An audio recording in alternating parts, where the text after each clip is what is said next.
കൂർക്ക കൊണ്ട് ഒരു മെഴുക്ക് പുരട്ടി ഉണ്ടാക്കാം കേട്ടോ. അപ്പം ഞാൻ ഇതെല്ലാം ഒന്ന് കട്ട് ചെയ്യുവാണേ. നമുക്ക് മെഴുക്ക് പുരട്ടിക്ക് ഒരു സവാള ഒരു പച്ചമുളകും ആവശ്യമുണ്ട്.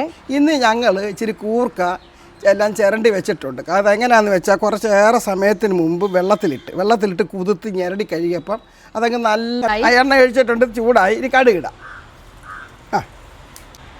ഇനി കരിയാപ്പന ഇടുക. എന്നിട്ടിനി നമുക്ക് ഉള്ളി ഇടാം കേട്ടോ. ഉള്ളി ഇട്ടിട്ട് പച്ചമുളക് ഇടും നമ്മൾ.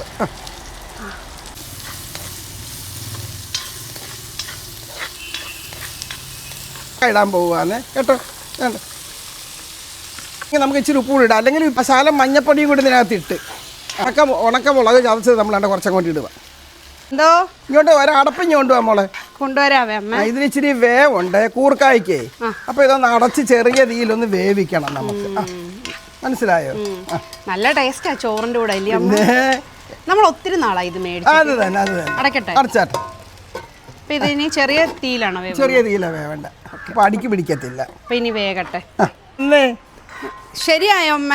ഇത് ശരിയായെന്നൊന്ന് നോക്കിക്കേ. നോക്കട്ടെ, നോക്ക്. ആഹാ, ചൂടുണ്ടല്ലോ. നല്ലതായിട്ടുണ്ട്. അതാ ഇനിയിപ്പോ വിശക്കുന്നെന്ന് പറഞ്ഞില്ലയോ? ഞാനിപ്പോ ചോറുണ്ടോ? ചോറുണ്ടാൻ പോവാ. ഇതിനൂടെ ചമ്മന്തിയും ചോറും പൊളി സാധനം. അതാ. അപ്പൊ എല്ലാരും ഒന്ന് ട്രൈ ചെയ്ത് നോക്കുക കൂർക്ക കിട്ടുമ്പോ. അപ്പൊ നമ്മുടെ വീഡിയോ ഇഷ്ടമായി കഴിഞ്ഞാൽ എല്ലാരും ഒന്ന് ഷെയർ ചെയ്തേക്കണം. വേറൊരു വീഡിയോ ആയിട്ട് കാണുന്നവരെ ബൈ, സീ യു.